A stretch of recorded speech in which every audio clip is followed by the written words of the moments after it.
It just happened. Keir Starmer, the Prime Minister of Great Britain, stood outside 10 Downing Street this morning, his voice breaking, his eyes full of tears, and resigned. Less than 2 years. Less than 2 years after the biggest Labour landslide in a generation. Gone. But here is the detail that nobody is covering properly. Because as Starmer stood at that podium, crying, his political career ending in real time, protesters just meters away were blasting music into the air. Not Rule Britannia. Not God Save the King. Beethoven's Ode to Joy. The anthem of the European Union. Stay with me. Because the real story of how this happened, and what it means for Britain's future, is far bigger than just one man resigning. And there is one moment, 4 days ago, that made today completely inevitable. Let's go back to this morning.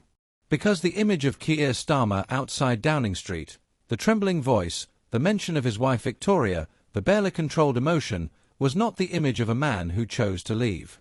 It was the image of a man who was pushed. And here is what he actually said. His exact words. Words that every Labour MP, every Reform voter, every person who has watched this government collapse in slow motion over the past 18 months needed to hear. The question my party is asking now is whether I am best placed to lead us into the next general election. I have heard the answer of my parliamentary party to that question, and I accept the answer with good grace. Think about that for a second. The Prime Minister of the United Kingdom just admitted, in public, outside his own front door, that his own party told him to go. Not the opposition. Not the public. His own MPs. The people who were supposed to support him, defend him, fight alongside him. They told him his time was up. And he had no choice but to accept it. This is not a resignation. This is a removal. Now here is the question everyone is asking. How did we get here? How does a man who won 412 seats in a general election, the biggest Labour majority since 1997, end up being walked out of office by his own party in less than 2 years? And honestly, the answer is not complicated. It is just uncomfortable. Because Starmer did not fail because of bad luck. He did not fail because of global forces beyond his control. He failed because, one by one, he broke every promise that got him elected. The winter fuel payment. The 2-child benefit cap. The employment rights. The transparency around donors. The Peter Mandelson appointment, a man so tangled in the Jeffrey Epstein files that his name became a symbol of exactly the kind of establishment corruption Labour was supposed to be fighting against. And then came the local elections. May 2026. 1,100 Labour council seats. Gone. In a single night. Reform UK picking up 1,450 seats. In towns, in cities, in communities that had voted Labour for generations. Places that looked at this government and decided, enough. That night was the beginning of the end. And everyone in Westminster knew it. But wait. Because here is the detail that changes everything about today's announcement. The detail that tells you this was not a sudden decision made in crisis. This was choreographed, planned, coordinated down to the hour.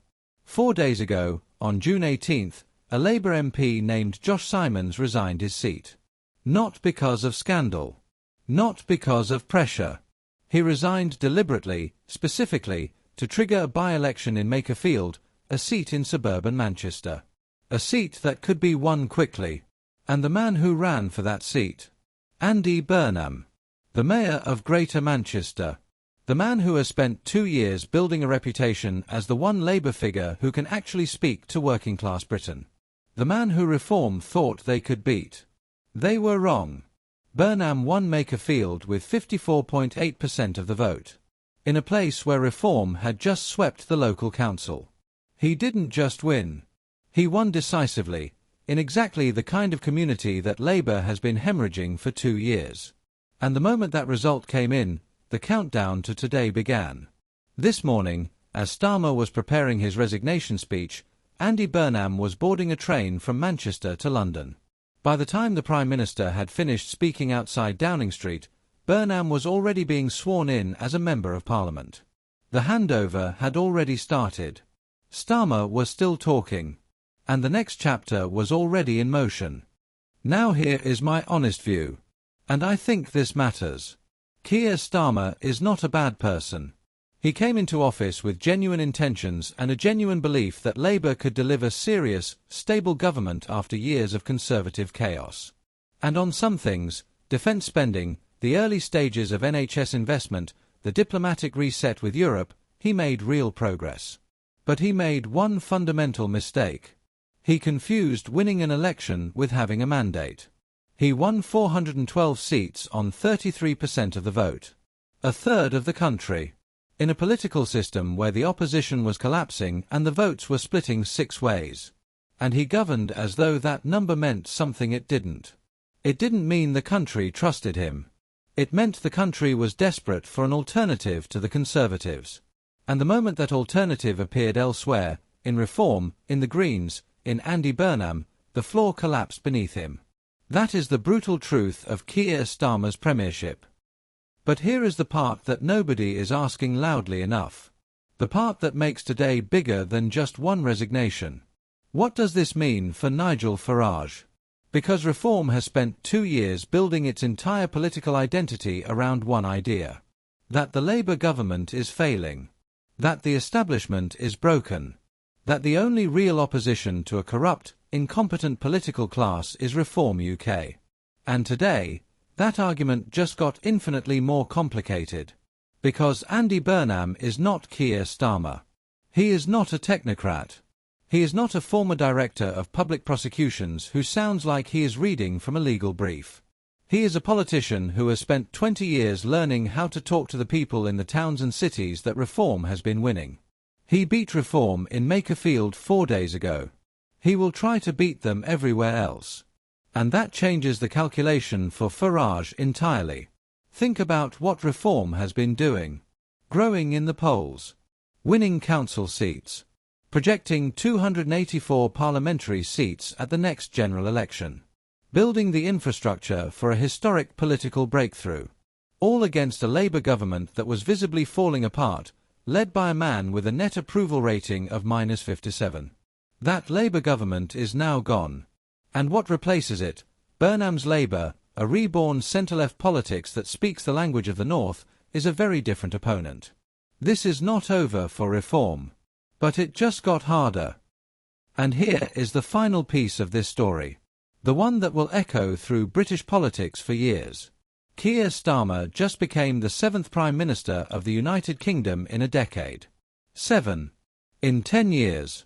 Boris Johnson. Theresa May. David Cameron. Liz Truss, 49 days. Rishi Sunak. Keir Starmer. And now, whoever comes next. 7 Prime Ministers. In 10 years. In one of the oldest democracies on earth. In a country that used to pride itself on political stability. A country that once governed a quarter of the world's surface. That number, 7, is the story underneath the story. Not Starmer's tears. Not Burnham's train journey from Manchester. Not Farage's inevitable reaction. The number 7.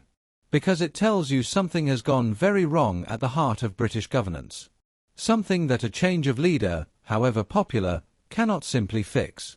The questions that brought Starmer down, inequality, immigration, public services, trust, do not disappear because he does. They are waiting for whoever walks through that door next. The nominations open on July 9th. They close on July 16th. A new Labour leader will be in place before Parliament returns in September. Burnham is the overwhelming favourite. Wes Streeting, the man who was supposed to challenge him, endorsed him today. But Britain's 7th Prime Minister in a decade will inherit a country that is tired, fractured, and deeply uncertain about its future. They will face Nigel Farage at the peak of his political power. They will face an economy under pressure.